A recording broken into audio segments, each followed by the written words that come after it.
नमस्कार, मी अनिल उपाध्ये. शिवसिद्ध बातमीपत्रात आपलं स्वागत आहे. पाहूया आजची बातमी. इंगळीतील रायवा देवीची त्रैवार्षिक यात्रा शुक्रवार 11 एप्रिल रोजी होणार असून या यात्रेसाठी कागवाडहून बैलगाडीने मोठ्या प्रमाणावर भाविक येणार आहेत, अशी माहिती मगदूम परिवाराच्या वतीने पत्रकार परिषदेत दिली. याबाबत अधिक माहिती अशी की हातकणंगले तालुक्यातील इंगळी इथं शेडबाळे कुटुंबात कागवाडच्या मगदूम घराण्यातील रायवा ही मुलगी लग्न करून आली होती. मात्र काही कारणास्तव ती इंगळीतील पंचगंगा नदी किनारी जाऊन गायब झाली, अशी आख्यायिका सांगितली जाते. तेव्हापासून म्हणजे सुमारे 400 वर्षापूर्वीपासून कागवाडच्या मगदूम परिवार आणि भाविक मोठ्या प्रमाणात बैलगाड्या घेऊन येतात.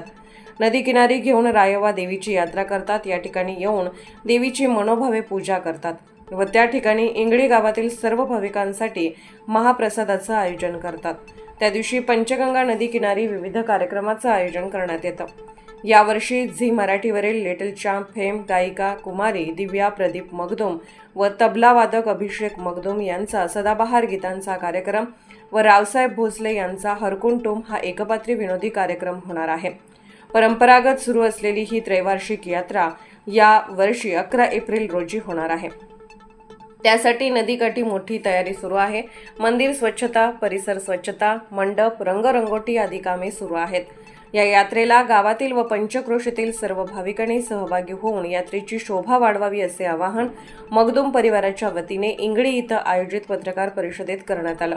या पत्रकार परिषदेला रवी मगदूम, भाऊसाहेब मगदूम, अजित मगदूम, पारिजा मगदूम, राजू मगदूम, प्रवीण मगदूम, अप्पासाहेब मगदूम, राहुल मगदूम, अभिषेक मगदूम, जयपाल शेडबाळे, रणजित चव्हाण, गणी मुलानी, जिनेंद्र मगदूम आदी भाविक उपस्थित होते. नमस्कार. रायवाच्या नावानं आम्ही कागवाडून मगदूम परिवाराकडून आमची इथं लेक वर्षा म्हणून आमची देवी झालेली आहे. त्या देवीच्या आम्ही रूपात तिला आम्ही 3 वर्षाला एकदा यात्रा भरवतो. तरी इथली लोक आम्हाला सहकार्य भरपूर देतात. इंगळी गावातली त्यांच्या पहिला आभारी मानतो आम्ही. हे सर्वांनी येऊन 11 तारखेला यात्रेनिमित्तानं दर्शन घेऊन महाप्रसाद घ्यावे. नावानं चांगवलं रायवाच्या जत्रा 10 तारखेला संध्याकाळी आम्ही वस्तीला येतो. 11 तारखेला सकाळी पूजा पाठ महाप्रसादची व्यवस्था होत असते. सगळेजण येत असतात, भाविकांनी येत असतात. आम्ही अगदी आपली बहिणी, आपली आत्या, बहिणीसनी मानपान द्यायचं एक मोठं जत्रा आहे आपल्या मगदूम परिवाराचं.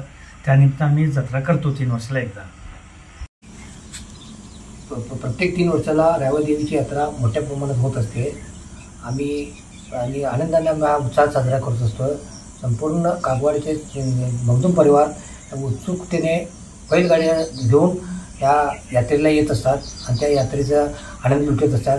आणि शुक्रवारी 11 तारखेला एप्रिलच्या 11 तारखेला महाप्रसाद आणि सकाळपासून पूजा अर्चा आणि संध्याकाळी कार्यक्रम आहे. इंगळी देवात सहाय्यक असलेल्या श्री रायवा देवीच्या या मंदिराची जत्रा ह्या वर्षीची आहे. ही किमान परंपरा 600-700 वर्षापासून चालू असलेली आहे.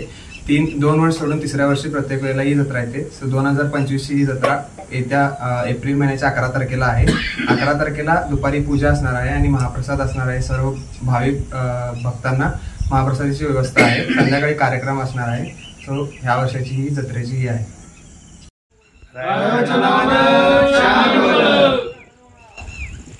1771 साली मगदूम परिवारातील रायवाचं म्हणून शेडबाळे इंगळे गावातले एक मानकरी घरात आपल्याला रायवाला दिलेलं होतं. ते रायवाला त्यांच्या घरी काहीतरी त्रास होत असताना माहेरी आली. माहेरनंतर त्यांचे आई वडील काय म्हटले, दिलेलं घरचं आबरू आणि माहेरचं आबरू काढायचं नसते, तसं न सांगता यायचं नसतंय. कुठं दिले तिथं जा म्हणून परत ते रायवा त्यांच्या घरी गेले. इंगळीला आले. शेडबाळे त्यांच्या घरी आल्यानंतर परत त्यांचा नवरा पुण्याला कुस्ती खेळायला गेल्यानंतर परत त्यांच्या घरात फार त्रास दिल्यानंतर त्यांनी नदीकाठावर आले. नदीकाठावर आल्यानंतर त्यांच्या वडिलांच्या स्वप्नात आल्यानंतर त्यांच्या वडील घोडागाडी घेऊन येऊपर्यंत रायवा नदीत त्यांच्या नुसता पायाला हात लावून गायब झाले, एवढं आपल्याला माहीत आहे. तेव्हापासून आम्ही परंपरेवरून यात्रा करत येत आहोत. इथं मंदिर बांधलेलं आहे एक छोटासा. मुलाने त्यांच्या मळ्यात त्यांनी जागा दिल्यात. त्यांच्या जागात आम्ही एक छोटंसं मंदिर बांधले. त्या मंदिरात 3 वर्षाला एकदा आम्ही जत्रा भरतो. आमच्या बहिणी, आपल्या आतोबा, आपल्या मुली हे सगळेजण येतात. फार सुंदर जत्रा करतो मी. आपण पण या.